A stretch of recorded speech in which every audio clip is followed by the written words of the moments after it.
ፋኖ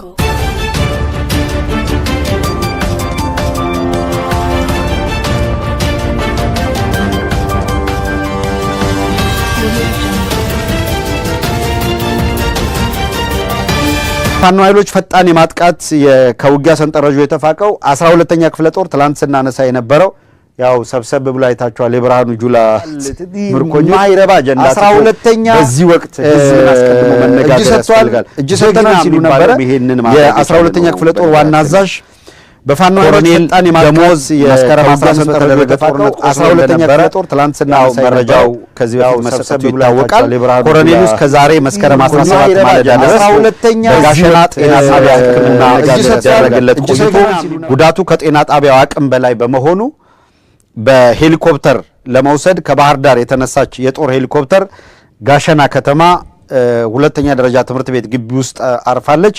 ይሄንንም የግንባር መረጃዎቻችን አረጋግጠዋል።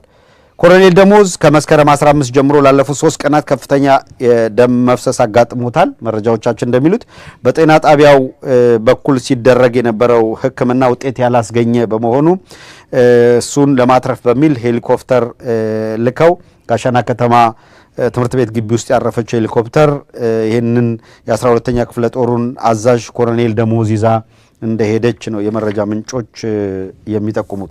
ተጨማሪ የግንባር መረጃ አለ። እሱንም በዚሁ ላጠቃልና ወደ ሌሎች ጉዳዮቻችን እንድናልፍ በወሎ ቤት አማራ አሁንም ባገዛዙ ስርዓታዊ ፍርሰት አይቀሬ ስለመሆኑ የአማራ ልጆች በደማቸው እያስመሰከሩ እንዳሉ በዛው ሁኔታውን የሚከታተሉ ምንጮቻችን ገልጸውልናል።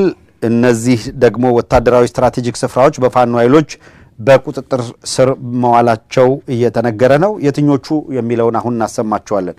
በዚሁ አጋጣሚ ኤልሳ ጣሰው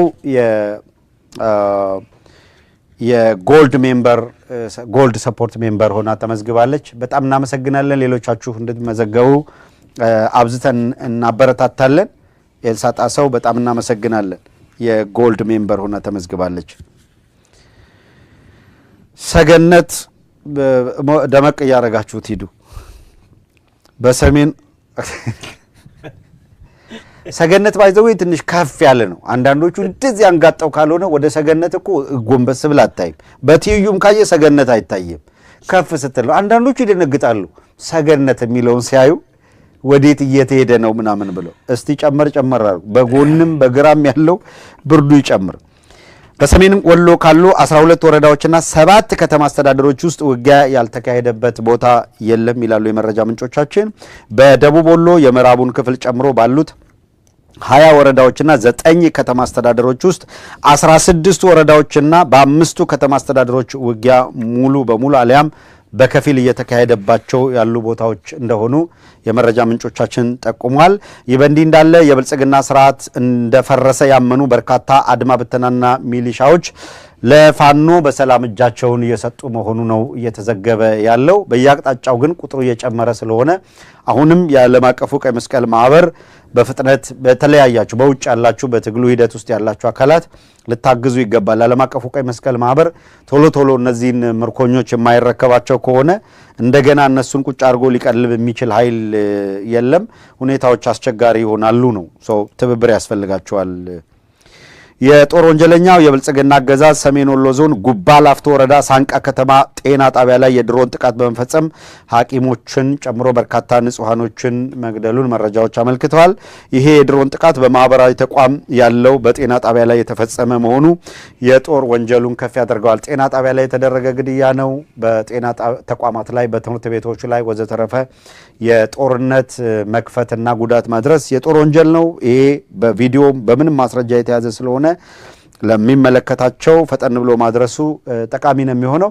አሁን ነገሩን በግርግር እናልፈዋለን ብለው ሊያስቡ ይችላሉ። ነገር ግን በጤና ጣቢያ ደግሞ ያለው በትምህርት ቤት ላይ በንግድ ቦታ በገበያ ላይ ማለት ነው እና ሲቪሊያን ባሉበት ቦታ በእምነት ተቋማት ላይ የሚደርስ ማንኛውም ጥቃት የጦር ወንጀለኝነትን የሚያሳይ ነው።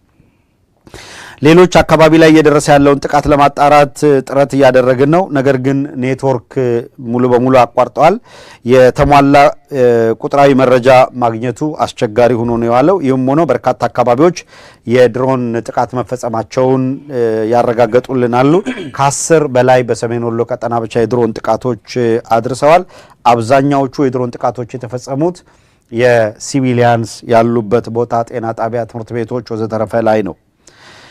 እንግዲህ አድማጭ ተመልካቾች በጣም አስገራሚው ነገር ወልዲያ፣ ሳንቃና ሌሎች ከተሞች ላይ እየተፈጸመ ያለው የድሮን ጥቃት ፋኖ ከሚሊሻ አመራሮች ጋር ሊደራደር ነው በሚል ስጋት እንደሆነ ምንጮቻችን ገልጸውልናል። የፋኖ ኃይሎች ከሚሊሻና አድማ ብተና ጋር ድርድር ሊያደርጉ ነው የሚል ድንጋጤ ነው አገዛዙ ጋር። ድርድር ከተካሄደ ምን ይገጥመናል የሚለውን አይተዋል። ጂኦግራፊካሊ ግን ለምን እንዲህ አይነት ጭንቅ ውስጥ ገቡ የሚለውን ደግሞ ኤግዛክት ቶፖግራፊውን በሚገባ ጠንቅቀን እናውቀዋለን አይደለም። ነገር ግን እንደው ዝም ብሎ ጀነራል ፒክቸር ለመያዝ እንዲረዳችሁ ግን አሁን ከሰሜን ወሎ ቀጠና እስከ ደቡብ ወሎ ባለው እንደው ተውትና ሌላው እነዚህ ቢስቲማ፣ ሐይቅ፣ ደሴ፣ ኮምቦልቻ አሁን የደሴ ዙሪያ ያሉ ቦታዎችን ፋኖች የተቆጣጠሩ ነው። ከዚህ ከደቡባዊ ወሎ ጀምሮ እስከ ጫፍ በሰሜን እስከ ሰቆጣ ጫፍ ብትሄድ የአብይ አገዛዝ የተወሰነም ደረጃ ቢሆን የተሰባሰበ ኃይል ያለው አሁን ሰቆጣ ጋር ያለው አካል እና ጋሸና ከተማው ላይ 5 ቦታዎች መጥቀስ ይችላሉ። ወታደራዊ ኃይል ያስቀመጡባቸው ቦታዎች ግን እነዚህ ቦታዎች ከየትኛውም አካል ጋር ኮኔክት የሚያደርጉበት መስመር ስለተዘጋ የውጊያ ሂደቱ በዚህ ከቀጠለ በአጭር ቀናት ውስጥ እጅ ከመስጠት ውጪ ምርጫ አይኖራቸውም። የሎጂስቲክ ሁኔታ ስለተቋረጠ ማለት ነው። አንደኛው በዙሪያውን የተከበበና ጭንቅ ውስጥ ቢሆንም አንዱ የወልዲያ ከተማ ነው። ወልዲያ ከተማ ላይ ያለ ሰራዊት ቅድም የተጨማሪ የላኳቸውንም በሐራ በኩል የመጣውንም ክፍለ ጦር ጨምሮ ማለት ነው። ሌላው የጋሸና ከተማው ላይ ነው ያሉት። አብዛኛውን ተከርክሞ የከተማው ክፍሎች ተይዘዋል። ነገር ግን ጋሸና ከተማ ላይ የተወሰነ ወታደር አለ። እሱ ይገባቸዋል። ለምንድን ነው ጋሸና ላይ የሚሟሟቱት? ወልዲያ ኢምፓክትፉል ነው በተለይ ለፖለቲካውም እንደገና ከጎንደር ጋር አዋሳኝም ስለሚሆን እንደ ስትራቴጂክ ቦታ ይወስዱታል። የላሊበላ ከወታደራዊ ስትራቴጂ አንጻር ያን ያክል ጠቃሚ ወታደራዊ ስትራቴጂክ ቦታ የሚባል አይደለም። የሄሪቴጅ ቦታ ነው። በተቻለ መጠን ጦርነት እንዳይካሄድበት ሌላውም አካል አቮይድ ሊያደርገው የሚገባ ቦታ። የፋኖ ኃይሎች ወደ ላሊበላ ሄደው አገዛዙ የቅርሶች መካከል ሲመሽግ ሆን ብሎ እንደዚህ ላለ ጥቃት ለማጋለጥ መሆኑን በመረዳት የላሊበላን ከተማ ሰርጥናት ገባ ትላለች። ከዋናው መንገድ ከዋናው መተላለፊያ ላሊበላ ወደ ውስጥ ገባ ብሎ ነው።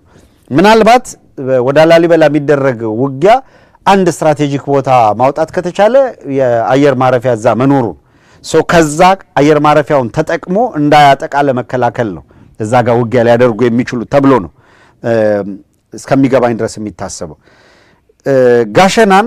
ጋሸናን የተቆጣጠረ ሰው ሲምፕሊ ጋሸናን ከያስክ በኋላ ቁልቁል እስከ ደቡብ ጎንደር ጋይንት ድረስ ያለውን ተቆጣጥረሃል ማለት ነው። ጋሸና በጣም ቬሪ ስትራቴጂክ ቦታ ነው። የጋሸና ቶፖግራፊ ለሚያውቅ ሰው ጋሸናን መያዝ የሞት ሽረት ጉዳይም ስለሆነ እዛ ጋር እየተሟሟቱ ያለበት ምክንያት ግልጽ ነው። ጋሸናን ስትይዝ ተንደርድረህ ጋይንት ድረስ ሄድክ ማለት ነው። ተገናኘ፣ መስመሩን ግልጽ አደረግ። ከዛ በኋላ የሚኖርህ ትግል ከጋሸናን ከያስክና እስከ ጋይንት ያለውን መቆጣጠር ከቻልክ ትልቅ ፍልሚያ ሊኖር የሚችለው ጉና ላይ ይሆናል ማለት ነው። ጉናን የያዘ ደግሞ ባህር ዳርን ሰላም እያላት ነው ማለት ይጨባበጣሉ። እና ባህር ዳር ላይ ማነው ጉና ላይ ያለ ሰው ከባህር ዳር ጋር ተጨባበጠ ማለት ነው። ያንን ይገባቸዋል እና የት ጋር እንዴት ይሄ ነፍስ ውጪ ነፍስ ግቢ ውስጥ ነው የገቡት። የተወሰነ ኃይል ቢጣመር ምን ሊመጣ እንደሚችል ማሳያ ነው። ሌላው እንግዲህ ሐራ ነው። ሐራ ከወልዲያ ወጥተ በጭፍራ በኩል አፋር ጭፍራ መሄጃ ማለት ነው። ከአፋር ተነስተው በጭፍራ በኩል በሐራ አድርገው ወልዲያ የሚመላለስ ወልዲያን ላለማጣት የሚደረግ ትግል እዛ መስመር ላይ የሚደረግ ውጊያ ነው። እጅግ በጣም ለፒፒ ወታደሮች ጭንቅ ምጥ ሆኖባቸዋል። ለዛ ነው ሱ-27 አውጥተዋል። ከ10-15 በላይ የድሮን ጥቃቶች ፈጽመዋል። እግረኛ ሰራዊታቸው ተቆርጦ የትም መንቀሳቀስ የማይችልበት ሁኔታ ስለሆነ ከብዷቸዋል። በዚህ ሁኔታ ውስጥ እንግዲህ በሙጃ ሳንቃ ምናምን አካባቢ ላይ ያለው ኃይል እሱም ማቀሊጥ የተባለን የትም አይሄድም። እጃቸው ላይ ያለውን ሬሽን ቁርስና ምሳ ከበሉ በኋላ ራት ላይ ለፋኖ ደውለው ቆሎ አቀብሉንም ሊሉ ይችላሉ። እንደው አትሊስት የሆነች ቆሎም ቢሆን የገብስ ወይ የበቆሎ አቀብሉን ምናምን ሊሉ ይችላሉ። ያ ሁኔታ ጭንቅ ውስጥ ከቷቸዋል። ይሄ በእንደዚህ ሁኔታ እያለ እነሱ እዛ ሰሜኑ ላይ ሲረባረቡ የደቡባዊ የወሎ ክፍልም በፋኖ ቁጥጥር ስር ወደ ማዋል ተሸጋግሯል እና ቢስቲማ፣ ውጫሌ፣ ማርዬ አሁን በፋኖ ቁጥጥር ስር ነው። እንዴት ነሽ አምባሰል፣ እንዴት ነሽ ማርዬ ትላለች ማሪቱ እና ማርዬ፣ ውጫሌ፣ ቢስቲማ ፋኖች የተቆጣጠሯቸው ቦታዎች ናቸው። መካነ ሰላምና የአማራ ሳይንት ቀጠናዎች አብዛኛው ነፃ ክፍል ሆኗል። እዛ ላይ ማጥቃት እያደረጉ ነው። ለገሂዳ፣ ለጋምቦ፣ ጃማ፣ ወረይሉ በእነዚህ አካባቢዎች ቅድም ከፍተኛ ውጊያ እየተካሄደ ነው። ለገሂዳን ደግሞ ከተማዋንም በተመለከተ አንስተናል። ኦልሬዲ ማምሻውን ስለያዙት ማለት ነው።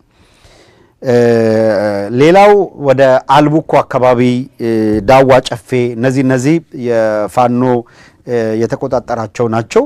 ስለዚህ አገዛዙ የሰቆጣውና የላሊበላው ኃይል በጣም እጅግ አጣብቅኝ ውስጥ ሆኖ መውጣት እንዳልቻለ ስለተረዳ እየተርበተበቱ ያለው ለዛ ነው። ሌላ ቦታ አጥቅተው እዛ ለማስከፈት ማለት ነው። ምክንያቱም የሰቆጣውም ላሊበላ ያለውም ኃይል ምንም ተጎርዶ የተቀመጠ ስለሆነ እየተታኮሰ እንኳን መውጣት አይችልም ነው የሚሉት ወታደራዊ ሙያ ያላቸው አካላት። ከዛ ሁኔታ እና ይሄ ሁኔታ በተቀናጀ ሁኔታ ከቀጠለ ነገሮች ያከትምላቸዋል። 2 ሙሉ ክፍለ ጦር እንግዲህ ተደምስሷል። 12ኛና 61ኛ ክፍለ ጦር 3 ሆነዋል። ዘውዱ በላይ፣ አሰፋ ችኩልና ዘውዱ ሰጣርጌ እነዚህ አካላት ናቸው እዛ ጋር እየተንደፋደፉ ያሉት። ይሄንን ሁኔታም በቅርብ ርቀት ምንድነው እየተካሄደ ያለው የሚለውን እየተከታተልን የሚገኘው ከአድማ ብተናና ሚሊሻ እንዲሁም ከመካከለኛው የመከላከያ መስመራዊ መኮንኖች ጋር የፋኖ ግንኙነት ፈጥሮ ሰራዊቱን እያፈረሰ ነው በሚል ከፍተኛ ድንጋጤ ውስጥ የገባው የፒፒ አገዛዝ የራሱ ጥምር ጦር የሚዋጋበትን ቀጠና ጨምሮ ተከታታይ የድሮን ጥቃት ፈጽሟል። የድሮን ጥቃት የፈጸመባቸው ቦታዎች ኢቭን የራሳቸው ሰራዊት ያሉባቸው ቦታዎች ናቸው።